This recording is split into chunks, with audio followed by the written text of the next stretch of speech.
Bienvenue chers internautes, nous allons aborder maintenant sur ce plateau le thème de la jalousie dans le cadre des émotions humaines. Nous allons placer ce moment sous le regard du Seigneur avec la prière de Saouli. Seigneur notre Dieu, nous voulons te remercier de cette occasion que tu nous donnes d'ouvrir la parole, ta parole, et nous voulons te réclamer de ta présence, de ton esprit, pour que tu puisses disposer nos cœurs à entendre ton enseignement aujourd'hui. C'est au nom de Jésus que nous te prions. Amen. Amen. La jalousie.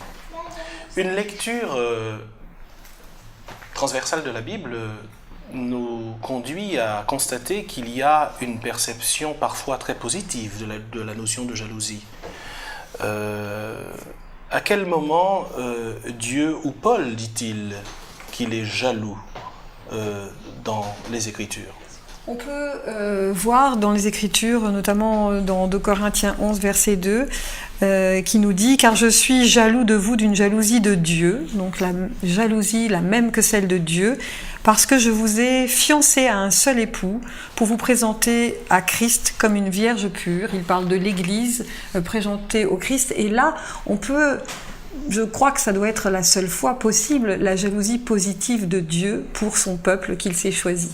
Voilà, donc ici, le terme jalousie recouvre un attachement vif et ombrageux, comme celui d'une femme qui aime un homme et qui est attachée à cet homme et qui ne voudrait pas que son amoureux puisse se retrouver dans les bras d'une autre.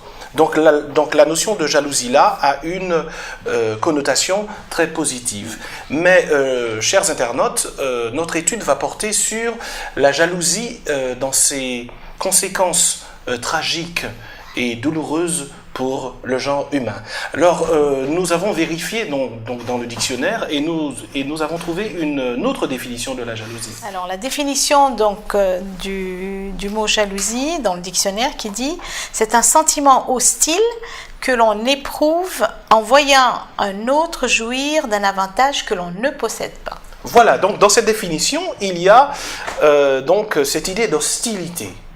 Alors, quand on parle d'hostilité, on parle d'un problème sérieux qui peut entacher et compliquer, Philippe, tu seras d'accord, les relations humaines.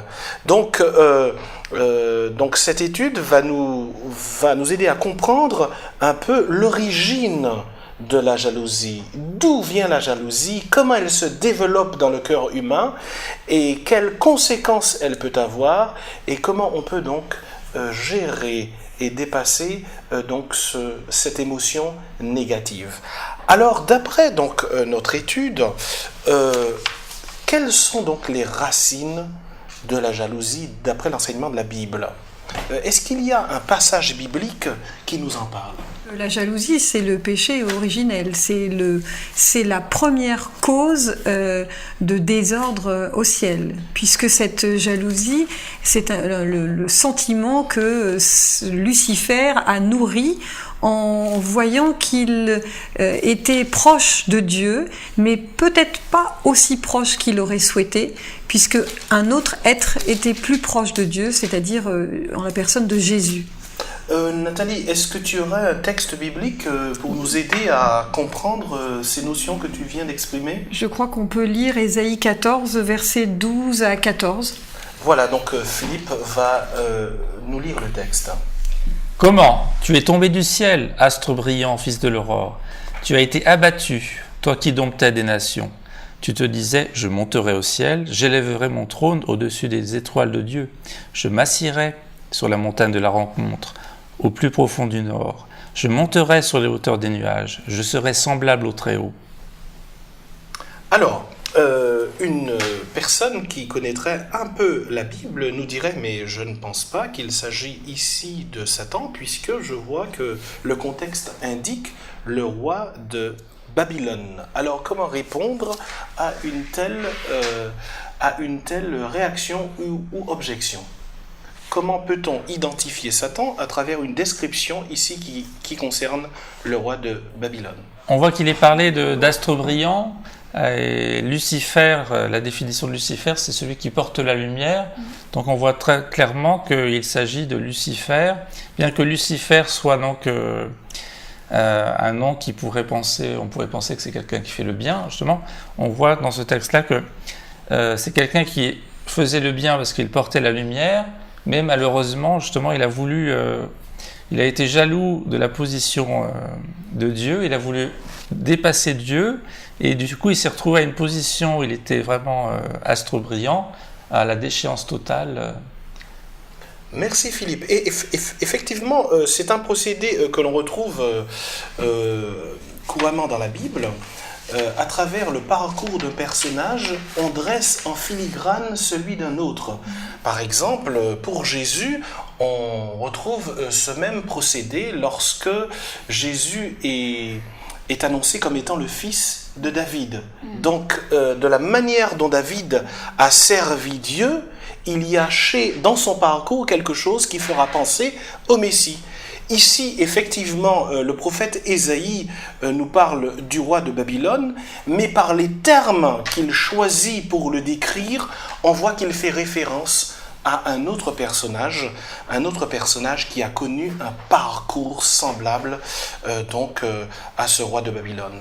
Et le terme qui nous fait penser à Lucifer, comme le disait Philippe fort bien à l'instant, eh bien c'est ce terme d'astre brillant, fils de l'aurore. Donc on a là un personnage qui, au départ, occupe une position extrêmement élevée. Et quel discours intérieur, donc, à partir d'un moment, l'anime? Qu'est-ce qu'il se dit?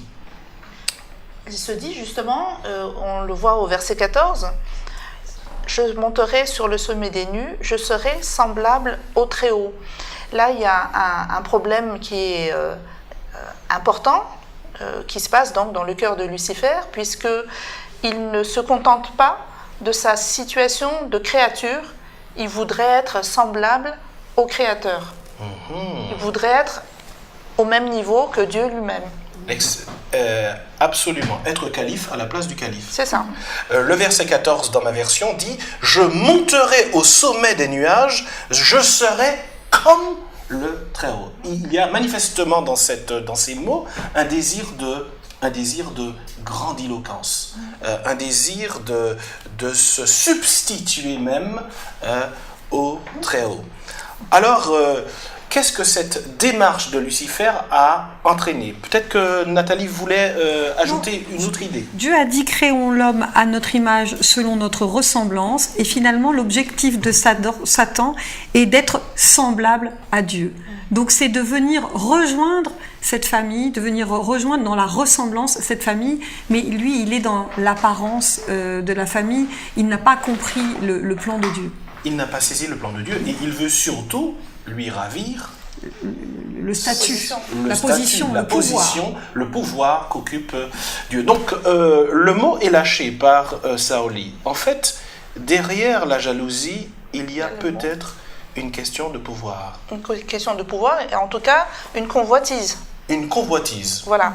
Et une convoitise que Lucifer ne va pas se contenter d'avoir chez lui, mais il va aussi le perpétrer aux autres anges dans le ciel et aussi à l'humanité, puisque nous voyons dans Genèse, un peu après la création, il dit donc à la femme, Dieu a-t-il réellement dit, vous ne mangerez pas de tous les arbres du jardin?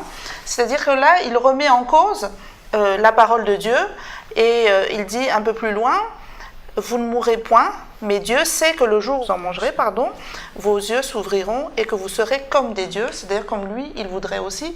Et il pense que si Adam et Ève mangeraient aussi cet arbre-là, ils seront dans la même situation. Donc on voit vraiment le problème profond de Lucifer, c'est le problème de pouvoir. Il veut être comme Dieu et il transfère ça. Il essaye de transférer ça chez les êtres humains qui venaient d'être créés. Voilà, alors justement, qu'est-ce que ça va entraîner comme conséquence pour Lucifer et également pour nos premiers parents? cette démarche qui consiste à vouloir devenir comme des dieux. Le chaos, et on voit bien que dans le cœur de Lucifer, est née d'abord la convoitise et s'ensuit la jalousie. Et de par cette rébellion, par cette convoitise, par cette jalousie, il a entraîné pas mal d'anges avec lui, et ensuite il n'a pas limité son action au ciel. Il est venu sur terre et il a séduit nos premiers parents. C'est ainsi que le péché est entré dans ce monde, et avec aujourd'hui toutes les conséquences que nous pouvons voir et que nous subissons aussi. Absolument. Donc, oui, Nathalie, tu voulais ajouter une autre pensée? Je pense que la jalousie, péché d'origine, devient le péché sur toute la durée de la vie de l'être humain, de l'origine, c'est-à-dire de la création jusqu'à aujourd'hui, un élément que Satan utilise pour manipuler l'homme. Et ce qui m'a interpellée dans la parole de Dieu, c'est de voir que Dieu lui-même a prévu une offrande de jalousie. Ce qui veut dire qu'un moyen de laver, de purifier de la jalousie de l'homme par rapport à la femme, etc. Donc s'il y a une offrande pour la jalousie, et s'il y a aussi un commandement pour la convoitise, c'est dire à quel point c'est quelque chose qu'il faut bien circonscrire et bien identifier et rejeter, parce que cette jalousie peut amener jusqu'à la destruction, jusqu'à la mort. Absolument. Alors justement, dans notre étude, après donc le cas de Lucifer, il est mentionné celui de Saül, qui a été donc le premier roi d'Israël. Alors comment, d'après le texte tiré du premier livre de Samuel, comment la jalousie, Saül a-t-il toujours ressenti de la jalousie vis-à-vis de David? On va donc se pencher sur le texte dans le livre de Samuel. 1 Samuel 18, versets 1 à 5. Or, dès que David eut achevé de parler à Saül, l'âme de Jonathan fut liée à l'âme de David, et Jonathan l'aima comme son âme. Et ce jour-là, Saül le prit et ne lui permit pas de retourner dans la maison de son père. Alors Jonathan fit alliance avec David parce qu'il l'aimait comme son âme. Et Jonathan se dépouilla du manteau qu'il portait et le donna à David avec ses habits, et jusqu'à son épée, son arc et sa ceinture. Et David allait en campagne, il réussissait partout où Saül l'envoyait, et Saül l'établit sur les gens de guerre, et il fut agréable à tout le peuple, et même aux serviteurs de Saül. Alors, quels sont ici, comment sont décrits les sentiments du premier roi d'Israël vis-à-vis de David, et pour quelles raisons? Il éprouve plutôt de la bonté, puisque en fait Jonathan et David sont très amis, et donc ils se sont obligés, enfin peut-être, en tout cas, de faire du bien à Jonathan, puisque c'est l'ami de son fils. Absolument. Donc, il y a une amitié extrêmement forte qui naît entre David et Jonathan, qui est donc le prince héritier, hein, le fils de Saül. Et cette amitié très forte suffit pour que Saül intègre David dans son armée. Mais Philippe voulait ajouter quelque chose. Oui, David, il venait de sauver la nation en tuant Goliath. Donc c'était un appui déjà très fort pour Saül. Donc Saül voit que David est un homme de bien. En plus, son fils s'entend bien avec lui, donc il va l'intégrer. Il va en faire de lui un commandant de son armée. Donc tout se passe bien pour David et Saül. Ils s'entendent bien et ça se passe bien pour le moment. Voilà une histoire qui commence très bien. Est-ce qu'on aurait pu en imaginer la suite? Qu'est-ce qui va se passer? Mais oui. La question que l'on se pose, c'est effectivement, est-ce que c'est pas simplement grâce à cette victoire que Saül sur Goliath, ou grâce à l'affection que Jonathan porte à David, que finalement, peut-être par intérêt, pour plaire à son fils, il va établir David au rang qui est presque équivalent à un fils, puisqu'il lui donne, Jonathan lui donne un manteau, lui donne des habits, lui donne l'épée, l'arc, la ceinture, il lui donne, si on veut, toutes les armes, tous les moyens de l'établir, et il lui donne aussi une domination, puisqu'il est chef des armées. Donc, est-ce que c'est un intérêt, ou est-ce qu'il le fait sincèrement ? La question, on peut se la poser et très rapidement, on va trouver la réponse dans la suite des versets.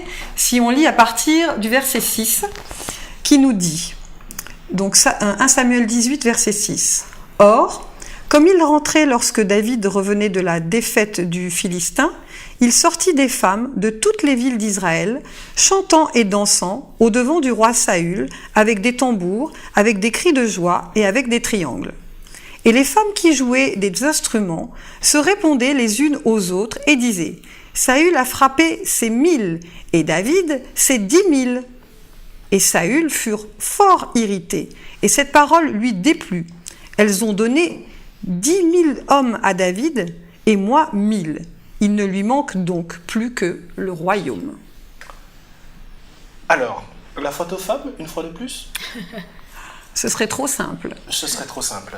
Comment Saül exprime-t-il ici sa fragilité ? Il est tout simplement jaloux des louanges que les femmes adressent à l'égard de David. Et donc là, il commence à avoir vraiment il commence à avoir de la jalousie et il s'irrite. Et de là, à partir de ce jour, il ne verra plus David du bon d'œil. On a bien vu le beau portrait au départ. Oui. Et là, ça y est, c'est plus... Alors, qu'est-ce que les femmes disent à propos de David et qu'est-ce qu'elles disent à propos de Saül ? On en donne 10 000 à David et c'est à moi qu'on donne 1000. Enfin, là on parle des performances militaires. Or, oui.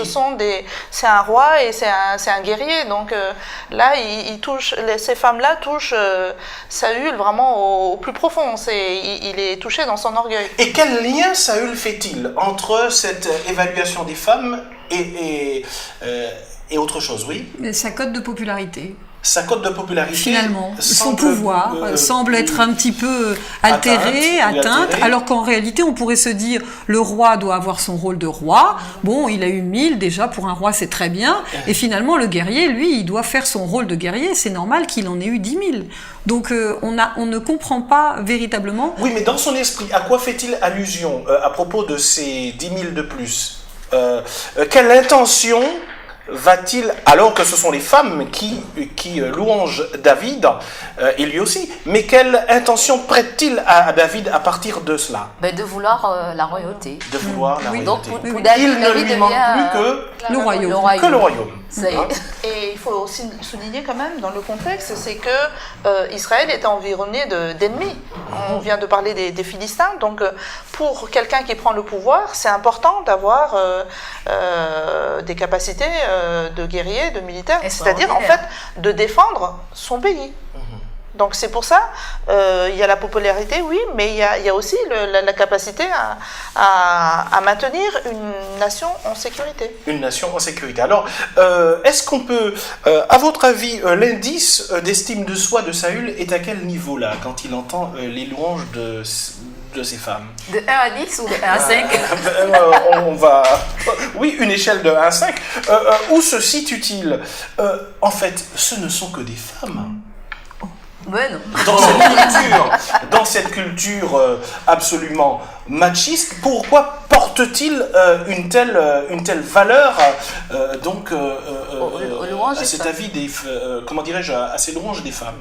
Oui. L'amour de la louange était l'un des plus grands défauts de Saül, se penchant dominer sa pensée et ses actes, au lieu de chercher l'approbation de Dieu, il briguait la faveur des hommes.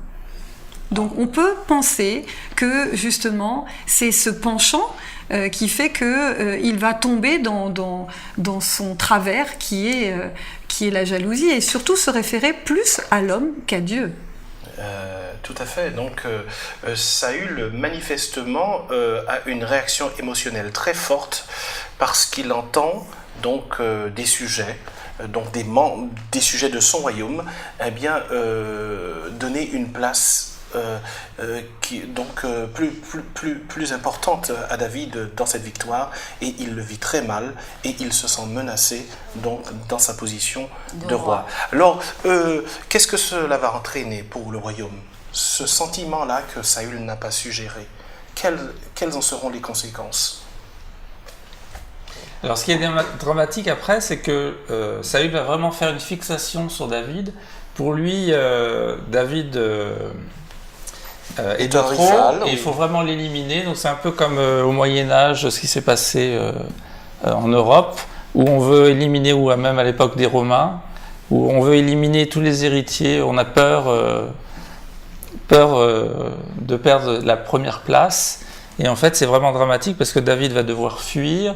Et puis, à chaque fois, David donc, va devoir... Donc, il va s'en suivre pour la solidité du royaume une remise en question, une fragilisation. Et Saül va commencer à connaître une véritable descente, une véritable chute à la suite de cette jalousie qu'il n'a pas su dominer, qu'il n'a pas su gérer. Alors, quel conseil trouvons-nous dans la lettre de Paul aux Romains sur la stratégie à mettre en place pour éviter que ce sentiment destructeur n'envahisse l'âme du croyant? Donc, dans l'Épître aux Romains, chapitre 12, versets 3, ensuite 15 et 16, nous trouvons là quelques indications précieuses. Par la grâce qui m'a été donnée, je dis à chacun de vous de n'avoir pas de lui-même une trop haute opinion, mais de revêtir des sentiments modestes selon la mesure de la foi que Dieu a départie à chacun. Au verset 15, réjouissez-vous avec ceux qui se réjouissent, pleurez avec ceux qui pleurent. Verset 16, ayez les mêmes sentiments les uns envers les autres. N'aspirez pas à ce qui est élevé, mais laissez-vous attirer par ce qui est humble. Ne soyez point sages à vos propres yeux. Voilà, alors, comment doit-on comprendre ces paroles de l'apôtre Paul? Est-ce que le chrétien doit se contenter de la médiocrité? Est-ce qu'il doit manquer de perspective, de projet?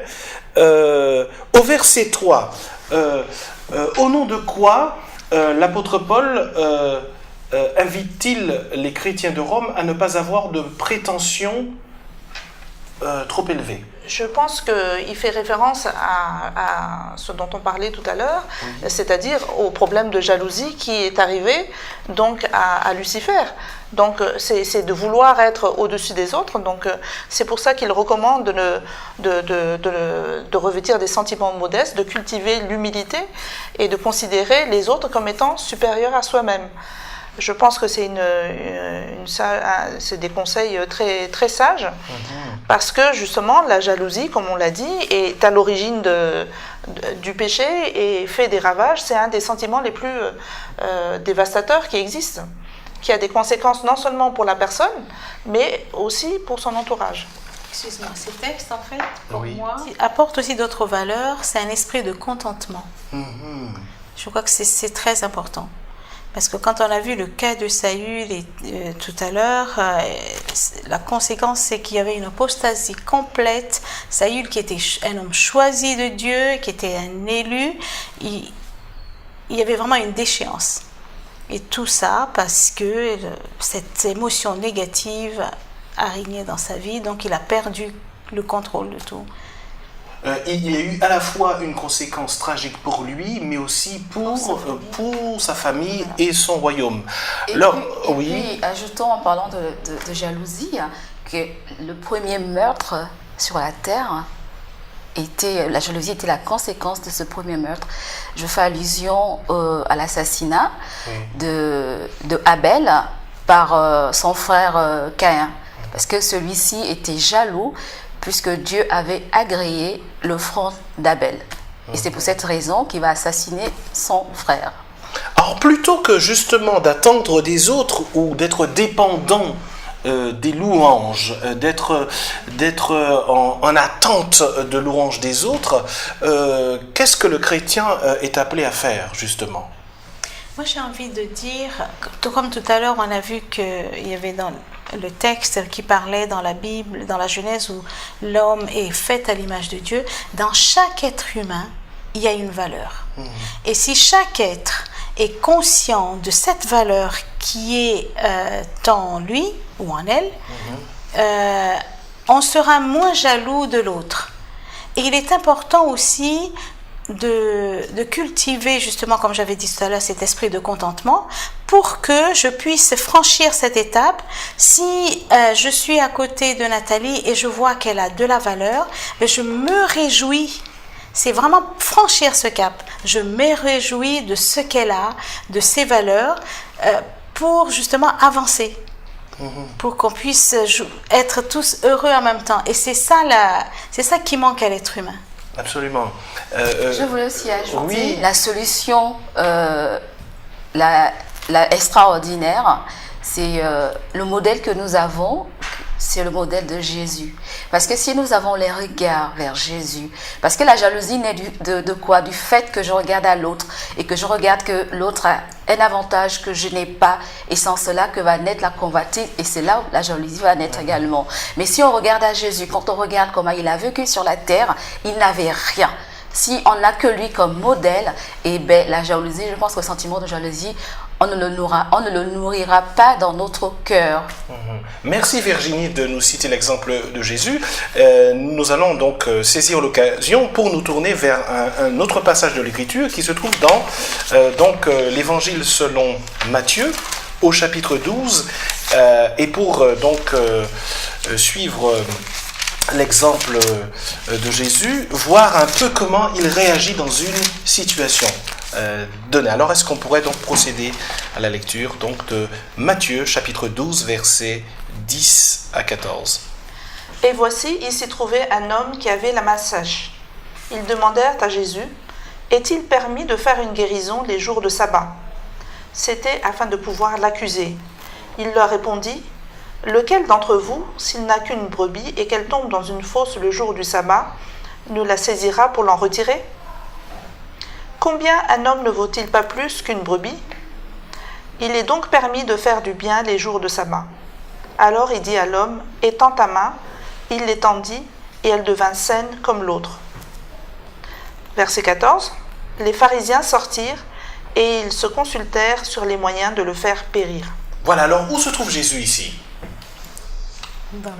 Il est dans la synagogue. Il est dans la synagogue. À qui appartient en principe la synagogue? Qui règne sur la synagogue? Ce sont les pharisiens. Ce sont les pharisiens, dans le contexte ici. Et alors, il se trouve là, dans cette synagogue, un homme infirme qui souffre de paralysie. Alors, quelle tension la présence de Jésus et la présence de cet homme dans cette synagogue va créer quoi? Qu'est-ce qui se produit là? Oui. Dans la question, on voit que les pharisiens sont en train de lui tendre un piège, enfin de tenter de lui tendre un piège, en faisant valoir le fait qu'on est un jour de sabbat, que cet homme visiblement infirme a besoin de la guérison et qu'un jour de sabbat, on ne travaille pas. Donc Jésus ne doit pas utiliser ce jour pour guérir cet homme. Mais là, encore une fois, on voit bien que c'est encore la jalousie qui est en train Satan va utiliser encore une fois la jalousie des pharisiens pour mettre en évidence le fait qu'ils sont tout simplement jaloux de la personne de Jésus. Ce n'est pas le fait qu'ils guérissent qui les dérange, c'est la personne qui les dérange. Parce qu'il vient sur leur territoire donner une leçon, montrer qu'il peut faire des choses que eux ne peuvent pas faire, bien sûr. Donc je pense que c'est plutôt dans ce sens-là qu'il faut lire ce texte. Et qu'est-ce qui motive Jésus, malgré cette opposition ressentie, pressentie, qu'est-ce qui pousse Jésus à guérir cet homme, d'après ce que les textes nous rapportent? Oui. Là, il y a une leçon très très importante par rapport à ces docteurs de la loi, Oui. Eux qui sont censés savoir ce qu'il faut faire par rapport à ça, et notamment par rapport au sabbat. Il dit que c'est possible de faire du bien le jour du sabbat. Donc là, il enfreint complètement les règles établies par les pharisiens eux-mêmes. Lui qui est le maître de la loi, et il va dire à un autre endroit que l'homme est maître du sabbat. Donc, que le Fils de l'homme est est maître du sabbat. Absolument. Donc Jésus redéfinit l'enseignement du sabbat. Et c'est ça qui ne plaît pas du tout, parce que justement, il s'était réservé la prérogative de l'enseignement, et là, il y a quelqu'un qui vient un peu comme un... contrecarrer les règles établies, on va dire. Oui, les règles établies. Mais justement...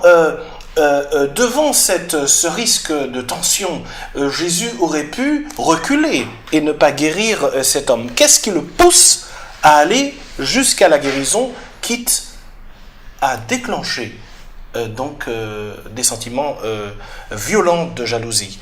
Le verset 12 nous l'indique. Combien un homme ne vaut-il pas plus qu'une brebis? Là, Jésus prend encore l'image d'une brebis en disant que ce qui compte pour lui, c'est l'homme. C'est l'homme, c'est l'être humain. C'est l'être humain. Quitte à aller au-delà des dogmes, quitte à aller au-delà des lois établies, mais ce qui compte, c'est l'homme. Parce que son but, c'est de sauver l'homme. Absolument. Donc, Jésus ici accorde à cet homme une valeur unique, une valeur incommensurable. Et il souffre. Probablement, il a perdu son emploi à cause de sa paralysie, ou il ne peut pas gagner sa vie. Et Jésus estime qu'il y a donc une priorité. À cause de la valeur qu'il accorde à cet homme, eh bien, il prend le risque de le guérir. Donc, on voit que la personne qui est jalouse, elle a perdu le sens de sa propre valeur. Le sens des choses, elle est dans un aveuglement. Elle est dans un aveuglement. Elle est dans un aveuglement, et elle a le sentiment que si on lui enlève tel privilège, ou si elle n'a pas tel privilège, eh bien, elle n'existe plus. Alors, comment les pharisiens, quelles décisions prennent-ils à l'issue de cette cérémonie ou de ce culte un peu spécial? Oui. Et peut-être avant de répondre à cette question, on voit quand même l'attitude de Jésus. N'oublions pas qu'il est le Fils de Dieu. Et puisqu'on parle de jalousie, lui, il a fait exactement le contraire, c'est-à-dire qu'il a renoncé à son trône pour venir mourir sur terre. Ces gens-là, les pharisiens, ne veulent surtout pas renoncer à leur position, et donc préfèrent que cette personne qui a la main sèche rentre chez elle toujours avec son infirmité, plutôt que Jésus le guérisse même un jour de sabbat. Absolument. On voit le contraste entre ces gens qui s'agrippent désespérément à un pouvoir qu'ils sentent menacé, et Jésus qui renonce à la position qu'il avait, mais qui met le pouvoir dont il dispose au service de l'homme, pour le bien de l'homme et pas à son propre service. Qu'est-ce que l'attitude de Jésus t'inspire ici, Philippe? Il prend vraiment, il peut pas s'empêcher de faire le bien, et même s'il, aussi, il sait qu'il est là, il est venu pour sauver, pour donner sa vie pour chacun. Et donc, il sait que son attitude va quand même mener à sa perte. Oui. Mais bon, il est là pour donner sa vie. Donc, de toute façon, il va tout faire. Il ne peut pas s'empêcher d'aider le prochain. Voilà. Enfin, si on peut exprimer les choses ainsi. Et souvent, donc, même aussi quand on veut faire le bien, on sait que ça va être préjudiciable pour nous, parce qu'il y en a qui sont gênés aussi de ce qu'on fait. Donc du coup, on va avoir des bâtons dans les roues, mais il ne faut pas hésiter à faire le bien quand même autour de nous, même si c'est gênant. Quand un besoin humain est là, un besoin légitime, un besoin vital, comme le dit Jésus, alors qu'ils savent très bien l'évaluer quand il s'agit d'une brebis, ils devraient être en mesure de le reconnaître quand il s'agit d'un être humain. Quelle décision prennent-ils après cette guérison ?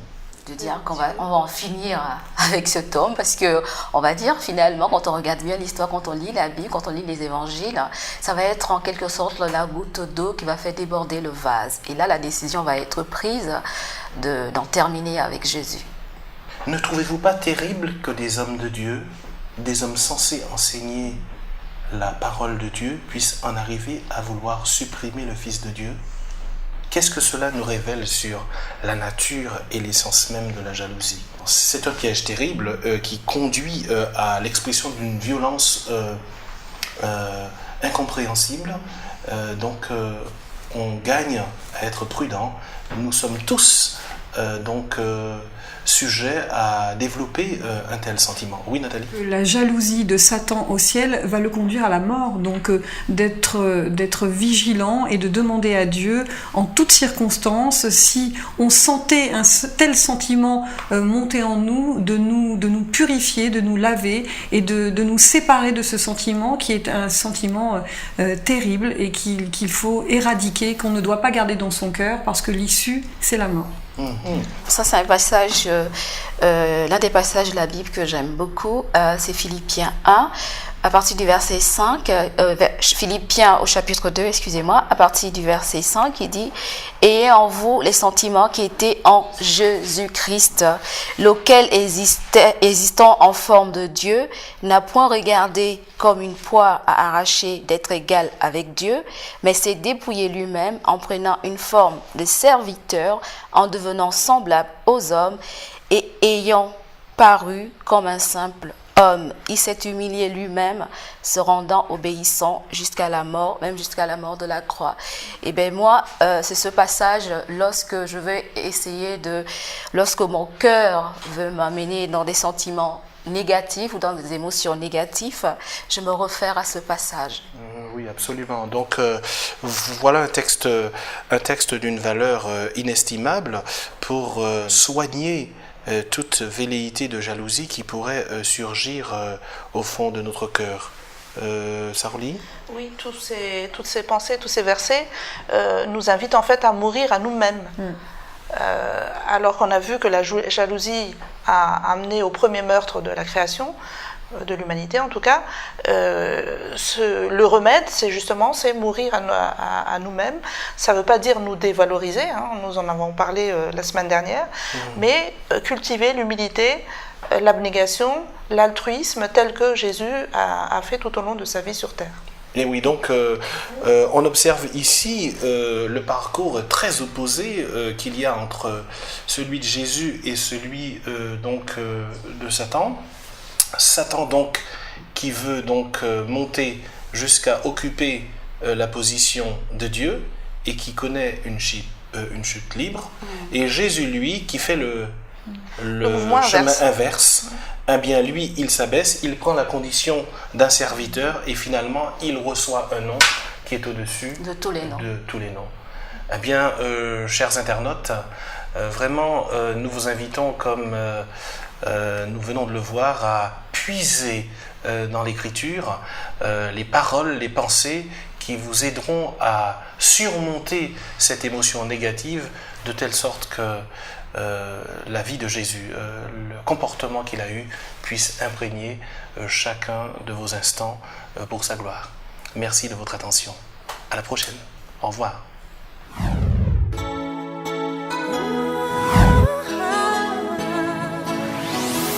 Nous vaincrons unis.